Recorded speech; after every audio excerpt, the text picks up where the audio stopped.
어제 우리는 디모데전서 1장 1절부터 10절까지의 말씀을 함께 11절까지의 말씀을 함께 살펴보면서 이 바울이 디모데에게 에베소 공동체 가운데 있는 거짓 교사들을 책망하고 또 그들의 거짓 가르침으로부터 성도들을 보호하라는 그런 말씀을 함께 살펴보았습니다.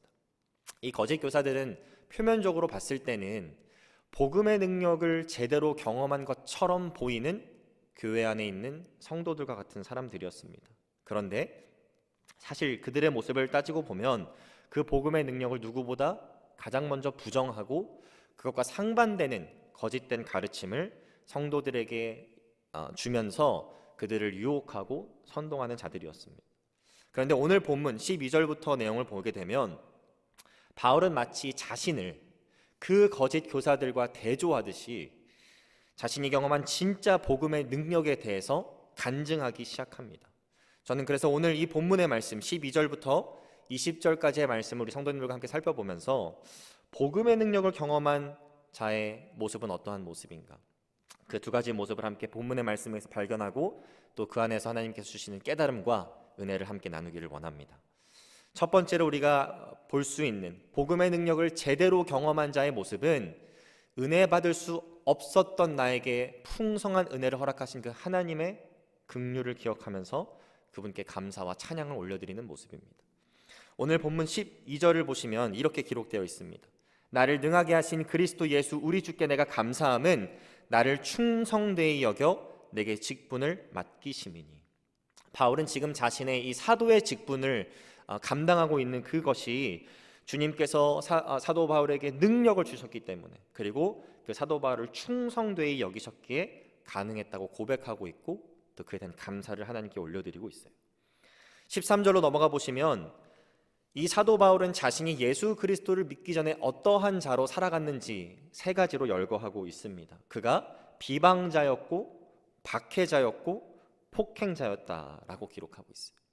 우리가 사도행전 8장 3절로 가보게 되면 누가라는 인물이 사도 바울에 대해서 이렇게 기록하고 있습니다. 사울이 교회를 잔멸할세 각 집에 들어가 남녀를 끌어다가 옥에 넘기니라. 그 누구보다 예수님을 믿기 전의 모습에서 봤을 때는 그 누구보다 교회를 핍박하고 성도들을 어떻게 하면 감옥에 집어넣을까, 어떻게 하면 그들을 죽일까 고민하고 노력했던 자가 바로 이 바울이었습니다.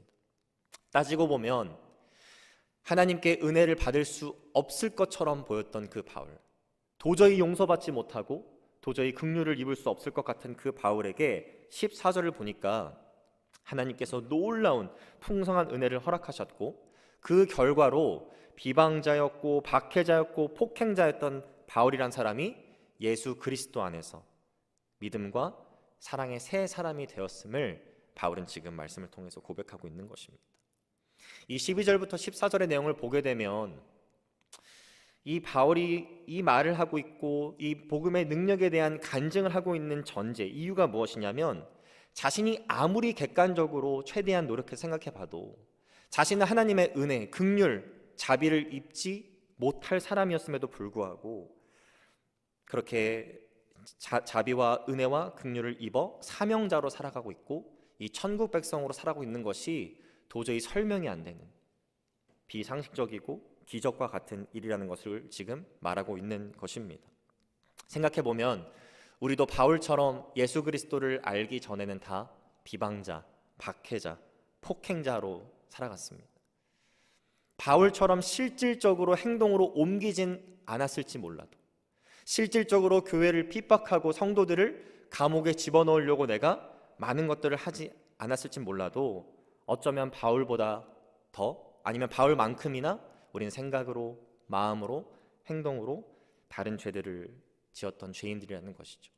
하나님의 이름을 비방하고 부모를 공경하지 않고 남의 것을 탐내고 이웃을 시기 질투하고 각자의 우상을 숭배했던 모습들이 다 우리 죄인된 모습이었다는 것입니다. 그런데 오늘 본문 13절에 보면 바울은 흥미로운 고백을 하나 하고 있어요. 이렇게 내가 비방자고 박해자고 폭행자였던 이유는 내가 믿지 아니할 때에 알지 못하고 행하였음이라, 이렇게 기록하고 있습니다. 마치 이걸 표면적으로 보면 내가 알지 못한 상태에서 했던 거기 때문에 용서받을 만한 했다는 것입니다. 이렇게 말하고 있는 것이 아니에요. 변명을 늘어놓거나 핑계를 들어놓거나 자기가 범한 범죄에 대한 경중을 낮추려고 하는 그런 발언이 아닙니다. 그렇게 비방자로 박해자로 폭행자로 살아갈 수밖에 없었던 이유는 예수 그리스도께서 정말 누구이신가, 무엇이 옳고 그름의 기준인가를 바울이 정확하게 알지 못했던 결과를 허심탄회하게 말하고 있는 것입니다.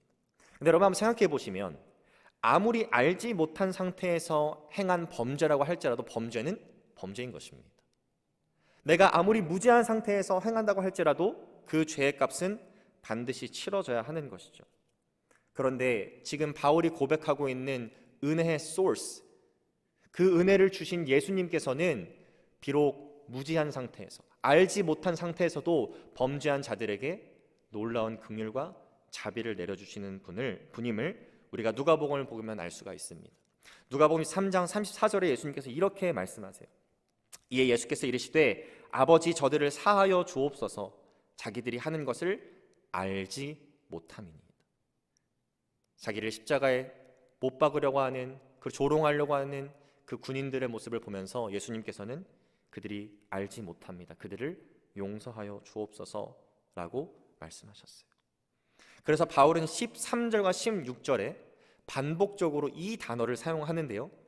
13절에 보니까 내가 비방자요 박해자요 폭행자였으나 도리어 긍휼을 입은 것은, 16절에도 보니까 그러나 내가 긍휼을 입은 까닭은, 지금 바울은 두 번이나 걸쳐서 이 긍휼이라는 단어를 주목하고 있습니다. 강조하고 있습니다. 여러분, 긍휼은 도대체 무엇을 가리키는 것일까요? 아주 쉽게 풀면 긍휼은 불쌍히 여기는 마음을 가리킵니다.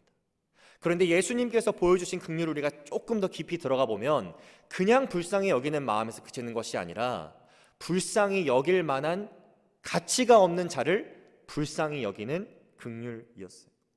한 대학생이 이 자신의 대학교에 와서 강의를 하게 된 아주 유명한 기독교 변증가에게 이렇게 Q&A 시간에 질문했습니다. 왜 하나님께서는 이 세상에 수많은 죄인들, 남에게 피해를 끼치고 또 살인하고 도둑질하고 남에게 가해를 계속해서 가하는 그런 사람들을 왜 내버려 두시고 때때로 그들이 그렇지 않은 사람들보다 훨씬 더 잘 살도록 내버려 두십니까? 왜 그들을 즉각 심판하지 않으십니까? 만약 그러한 하나님이 진짜 당신이 믿는 하나님이라면 나는 그러한 하나님을 믿을 이유를 발견하지 못하겠습니다. 이렇게 질문을 한 거예요. 그 이야기를 듣고 그 유명한 기독교 변증가가 이렇게 답변했습니다. 만약 하나님께서 학생께서 말한 것처럼 그렇게 죄인들이 죄를 지을 때마다 바로바로 즉시 심판하신다면 저도 그렇고 학생도 그렇고 여기 앉아있는 많은 관중들도 다 용서받을 기회, 회개할 기회, 구원받을 기회는 없을 것입니다. 우리가 회개할 수 있고 구원받을 수 있고 구원받을 수 있는 이유는 그렇게 하나님께서 오래 참으시고 기다려주시고 우리가 회개하기를 기다리고 계시기 때문입니다 라고 기독교 변증가가 이야기하는 것을 제가 보았습니다. 그 말이 성경적인 것이죠.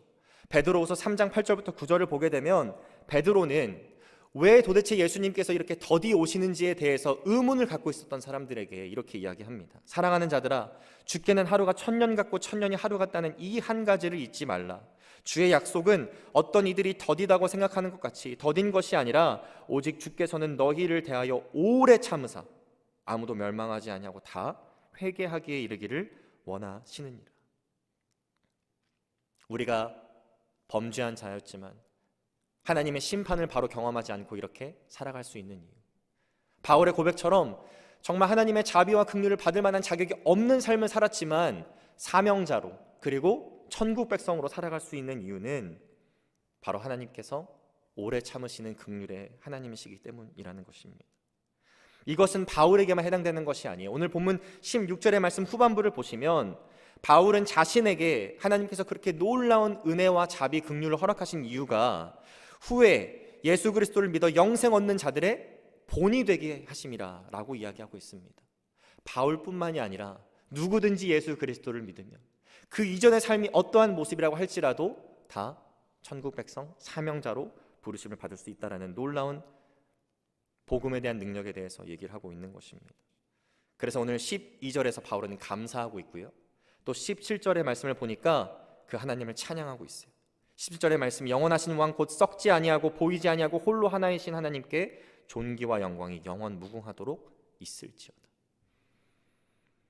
우리 성도님들께서는 하나님의 은혜와 자비가, 하나님의 긍휼과 사랑이 덮지 못할 죄가 없다라는 것을 믿으십니까? 여러분, 하나님의 사랑과 자비와 긍휼과 은혜가 용서하지 못할 죄인이 없다는 사실을 믿고 계십니까? 주님께서는 불쌍히 여김 받을 자격이 없는 우리를 불쌍히 여겨주시고, 우리 인간적인 생각으로는 설명할 수 없는 그런 놀라운 긍휼을 내려주셔서 우리를 구원하시고 또 우리에게 사명을 주셨습니다. 만약 그것이 우리의 삶이라면 바울이 그렇게 했던 것처럼 우리도 하나님께 감사하지 않을 수 없고 찬양하지 않을 수 없는 것입니다. 우리 하늘교회 성도님들께서 날마다의 삶 가운데 그 놀라운 사랑과 은혜, 자비, 긍휼을 묵상하시면서 이 평생에 하나님께서 주신 삶 동안 하나님께 감사하시고 찬양하시는 복된 삶을 살아가시기를 주님으로 축복합니다. 두 번째로, 복음의 능력을 경험한 자의 모습은 진리와 복음 가운데 거하며 그 복음과 진리를 끝까지 수호하는 것입니다. 오늘 본문 18절의 말씀을 보시면 디모데에게 그를 지도한 예언을 따라서 선한 싸움을 싸우라고 바울이 명령하고 있어요. 그를 지도한 예언, 이것이 정확하게 무엇을 가리키고 있는지 우리는 알 수 있는 길은 없습니다. 하지만 우리가 이 사도행전 13장 1절부터 3절, 즉 안디옥 교회의 선지자들에게 성령님께서 말씀하셔서 이 바나바와 사울을 사명의 자리로 안수하여 보내라 라는 그런 말씀들을 우리가 보고, 또 디모데전서 좀 후반부로 넘어가서 4장 14절, 즉 내 속에 있는 은사 곧 장로의 회에서 안수 받을 때에 예언을 통하여 받은 것을 가볍게 여기지 말라는 그 말씀을 우리가 종합해 봤을 때, 지금 바울이 얘기하고 있는 그를 지도한 예언을 따라라는 말은 디모데가 목회자로 부름받고 안수 받았을 때를 이야기하는 것을 우리가 추측해 볼 수가 있습니다. 그래서 바울은 지금 디모데에게 너가 목회자로 부름받았을 때를 기억하면서 상기하면서 자, 믿음의 선한 싸움을 싸우라라고 말하고 있는 것이죠. 사실 개역개정으로는 싸움이라고 번역되었는데 우리가 원어를 가보게 되면 이 싸움이란 단어가 warfare, 즉 전쟁이라는 단어로 사용되고 있는 것을 알 수가 있습니다. 자, 그렇다면 지금 이 디모데가 전쟁을 치러야 하는 대상은 누구일까요? 대상. 전쟁을 하게 되면 혼자 전쟁을 하는 게 아니잖아요. 전쟁의 대상이 있는 것이죠. 오늘 19절의 말씀을 보시면 이 전쟁에서 승리하기 위한 요소가 바로 믿음과 착한 양심이라고 바울은 알려주고 있습니다. 또 우리가 디모데전서 6장으로 좀 넘어가 보게 되면 바울이 지금 말하고 있는 이 싸움에 대한 비슷한 말을 하고 있는데, 디모데전서 6장 12절의 말씀입니다. 믿음의 선한 싸움을 싸우라, 영생을 취하라, 이를 위하여 내가 부르심을 받았고 많은 증인 앞에서 선한 증언을 하였도다. 이 선한 싸움의 결과가 무엇이냐면 영생을 취하는 것이래요.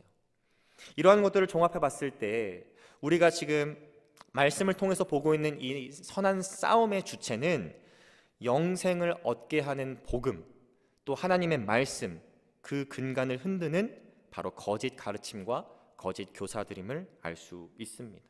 우리의 구원의 문제를 더럽힐 수 있는, 또 우리의 믿음과 착한 양심을 더럽힐 수 있는 바로 거짓 교리들을 지금 바울은 싸워야 된다, 그것으로부터 우리를 보호해야 된다, 말씀 가운데 거해야 된다라고 말하고 있는 것이죠. 제가 이전에도 한번 예화로 사용한 적이 있는데, 제가 한국에 잠깐 나갔었을 때 아주 친한 대학교 선배와 이렇게 식사하면서 교제한 적이 있습니다. 이런저런 이야기를 하다가 제 선배가 섬기던 교회가 너무나 큰 어려움을 겪었다라는 이야기를 제가 전해 듣게 됐어요. 한 중직자가 교회 내에서 신천지인이었음이 발각되고 나서 그 사건을 계기로 전수조사가 들어가게 됐는데, 중직자의 과반수 이상이, 쉽게 말하면 우리 침례교회에서 안수 집사님 중에 절반 이상이 신천지인이었고, 또 교회 학교의 절반 이상 67% 넘는 그 인원들이 다 신천지인이었다라는 것입니다.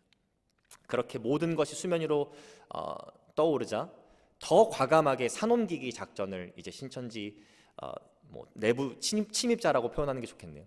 사람들은 실시했고 결국 담임 목사님과 소수의 성도들은 쫓겨나게 되었습니다. 우리가 복음 안에 거하지 않고 진리 안에 거하지 않고 그런 것들을 보호하려고 노력하지 않으면 이런 일이 우리에게 얼마든지 충분히 일어날 수 있는 것이죠. 아마 에베소 공동체에도 그런 거짓 교사들, 선지자들이 있었던 것 같아요. 오늘 본문 20절에 보니까 믿음에 관하여서는 파선한 두 사람을 이야기합니다. 믿음의 양심을 버리고 착한 양심을 버린 두 사람, 후메네오와 알렉산더에 대해서 바울이 이야기하고 있어요. 그런데 이 두 사람에 대한 바울의 대처가 무엇이었냐면 그들을 사탄에게 내주었다라고 바울은 이야기하고 있습니다. 사탄에게. 우리가 표면적으로 봤을 때는 사탄에게 내주었다. 마치 그들이 어떠한 질병에 걸리도록 내버려뒀다든지 그들이 죄 가운데 계속 거하도록 내버려 두었다든지 여러 가지 해석이 가능한데 사실 고린도전서 5장을 가보게 되면 바울이 사탄에게 내주었다라는 표현을 똑같이 쓰면서 그 말의 뜻이 무엇이냐고 우리가 알려주고 있냐면 고린도전서 5장 13절에 밖에 있는 사람들은 하나님이 심판하시려니와 이 악한 사람은 너희 중에서 내쫓으라, 즉 excommunication, 그들을 축출하여서 파문시켜라, 내쫓으라 라는 말로 사용하고 있다는 것을 알 수가 있습니다. 이 후메네오와 알렉산더는 교회 공동체 가운데 거했지만 그들이 끊임없이 거짓 교리로 사람들을 선동하고 유혹해서 쫓겨나게 되었다는 것이죠. 여러분 한번 생각해 보십시오. 교회 내에서 누군가를 축출하여 파문시켰다라는 이야기를 한번 들어본 적 있습니까? 현실에서 교회에서 누구 한 명을 딱 선택해서 파문시켰다, 내쫓아버렸다라는 이야기를 우리가 성경적인 질서로 봤을 때는 필요한 것이지만 실제적인 목회 현장에서는 그렇게 일어나지 않는 일 중에 하나입니다. 여러분 왜 그럴까요? 만약 교회가 그렇게 했을 때 어떤 비난과 비판을 피하기 어렵냐면 이 교회는 회개할 기회를 주지 않아, 이 교회는 사랑이 없어, 이 교회는 자비와 긍휼을 알지 못해라는 그런 비판과 비난을 쉽게 받을 수 있기 때문입니다. 그런데 바울의 모습을 보면 그 어떠한 것보다 더 중요한 것, 교회의 레퓨테이션보다 더 중요한 것이 바로 진리를 수호하고 진리 가운데 거하고 그 진리 안에서 성도들을 보호하는 것임을 우리는 말씀을 통해서 알 수 있습니다. 그렇기 때문에 정말 건강한 교회는 리던던트 할지라도 반복적이라고 할지라도 매주 올바른 성경적인 하나님의 예수 그리스도의 복음이 선포되어져야 되고 끊임없이 그것이 나눠져야 하는 것이죠. 오늘 우리는 디모데전서 1장 12절부터 10절의 말씀을 짧게 살펴보면서 복음의 능력을 제대로 체험한 사람의 두 가지 모습을 함께 살펴보았습니다. 첫 번째는 은혜 받을 자격 없는 나, 긍휼의 대상이 될 수 없는 나에게 놀라운 은혜와 긍휼을 허락하신 그 주님의 사랑을 생각하면서 그 주님께 감사를 올려드리고 또 찬양을 올려드리는 모습입니다. 두 번째 모습은 진리 가운데 거하고 복음 가운데 거하면서 그 진리와 복음을 끝까지 수호하는 것입니다. 우리 하늘의 교회 성도님, 특별히 오늘 이 말씀을 함께 묵상하시는 성도님들께서 바울이 고백한 것과 같이 나는 한때 비방자였고 박해자였고 폭행자였지만 놀라우신 그리스도의 긍휼 때문에 내가 사명자로 또 한 명의 천국 백성으로 살아가고 있음을 기억하시기를 바랍니다. 그것을 우리가 온전히 묵상하고 기억했을 때 바울이 그렇게 했던 것처럼 우리는 진정성 있는 감사와 찬양을 올려드릴 수 있는 것이죠. 또 바울이 디모데에게 지금 권면하고 있는 것처럼 여러분 믿음과 착한 양심을 가지시고 이 진리를 수호하기 위한 선한 싸움을 주님께서 여러분들을 부르시는 그날까지 해나가시기를 주님으로 축복드립니다. 그렇게 되었을 때 우리가 사탄에게 내어버림 받는 인생이 아니라 영생을 취하고 온전히 누리는 귀하고 복된 삶을 살게 될 것입니다. 기도하겠습니다. 사랑해 주님 감사합니다. 오늘 말씀을 통하여서 복음의 능력을 제대로 경험한 자의 모습이 바로 그 은혜를 허락하신 긍휼을 허락하신 주님을 찬양하고 감사를 올려드리는 것이며 그 주님의 복음을 끝까지 수호하고 그 복음 가운데 거하는 것임을 말씀을 통해서 깨닫게 하시니 감사합니다. 하나님, 때로는 우리가 받은 그 은혜의 깊이와 넓이를 잊어버리고 살 때가 너무나 많이 있습니다. 주님, 우리의 매 삶의 1분 1초가 주님의 은혜가 아니면 살아갈 수 없음을 고백하게 하시고 그 주님께 날마다 감사하고 찬양하는 복된 삶을 살아갈 수 있도록 인도하여 주옵소서.